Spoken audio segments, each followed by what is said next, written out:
मेरे अजीज भाई और बहनों, आज हम उस महान दिन की बात करने जा रहे हैं जिसने इस्लाम की तारीख को हमेशा के लिए बदल दिया। वह दिन 20 रमजान 8 हिजरी यानी लगभग जनवरी 630 ईस्वी।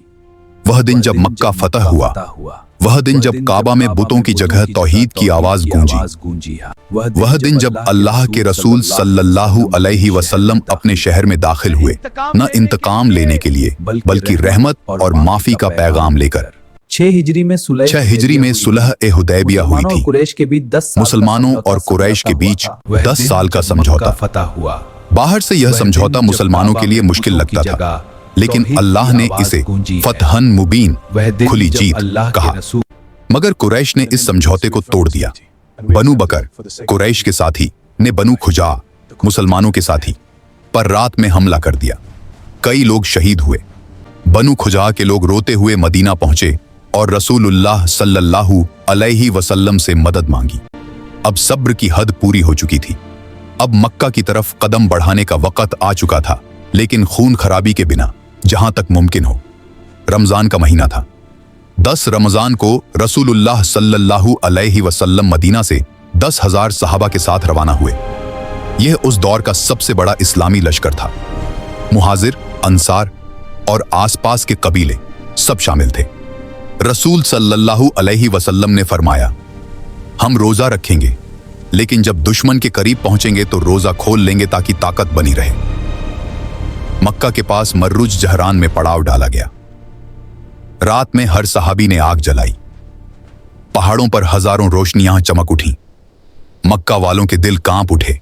इतना बड़ा लश्कर, अबू सुफयान, जो सालों तक इस्लाम का सबसे बड़ा दुश्मन रहा, वह रात में हजरत अब्बास रज़ियल्लाहु अन्हु के साथ बाहर निकला।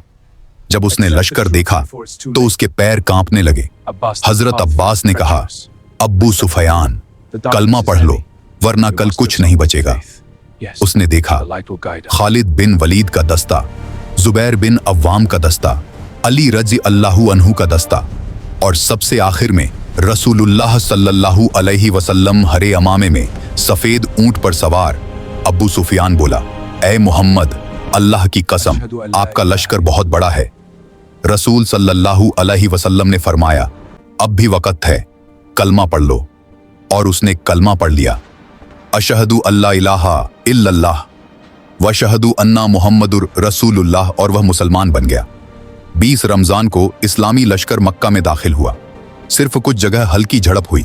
खालिद बिन वलीद के दस्ते पर हमला हुआ। कुछ सहाबी शहीद हुए, लेकिन पूरी फतह लगभग बिना खून खराबी के हुई।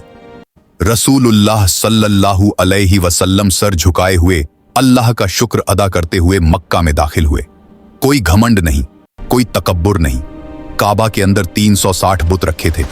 रसूल सल्लल्लाहु अलैहि वसल्लम छड़ी से इशारा करते और फरमाते, हक आ गया और बातिल मिट गया।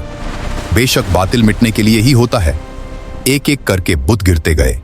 काबा पाक हो गया। तौहीद का घर फिर से तौहीद का घर बन गया।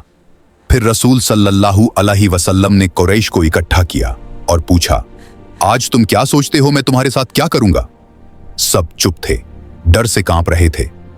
फिर रसूल सल्लल्लाहु अलैहि वसल्लम ने फरमाया, जाओ, तुम सब आजाद हो। ना बदला, ना सजा, ना इंतकाम। जिन्होंने पत्थर मारे, जिन्होंने जुल्म किया, जिन्होंने कत्ल की साजिशें की, सबको माफ कर दिया गया। यही है रहमतुल लिल आलमीन सल्लल्लाहु अलैहि वसल्लम का किरदार। सब्र और हिकमत। 13 साल जुल्म सहा, मगर सही वक्त पर समझदारी से फैसला किया। माफी की ताकत मिली, मगर बदले की जगह माफी चुनी। इस्लाम की जीत तलवार से नहीं, अखलाक और रहमत से होती है। अल्लाह की मदद, जो अल्लाह के लिए उठता है, अल्लाह उसे कामयाब करता है। रमजान की बरकत, बद्र भी रमजान में, मक्का की फतह भी रमजान में। मेरे भाइयों और बहनों, आज हमें खुद से पूछना चाहिए, क्या हम माफ करना सीखेंगे? क्या हम गुस्से को काबू में रखेंगे? क्या हम ताकत में भी रहमत दिखाएंगे? अगर रसूल सल्लल्लाहु अलैहि वसल्लम अपने दुश्मनों को माफ कर सकते हैं, तो हम क्यों नहीं? दुआ, ए अल्लाह, हमें रसूल सल्लल्लाहु अलैहि वसल्लम की सुन्नत पर चलने की तौफीक कर दे। हमें माफ करने वाला, रहम करने वाला बना, और हमें दुनिया और आखिरत दोनों में कामयाबी अता फरमा। आमीन।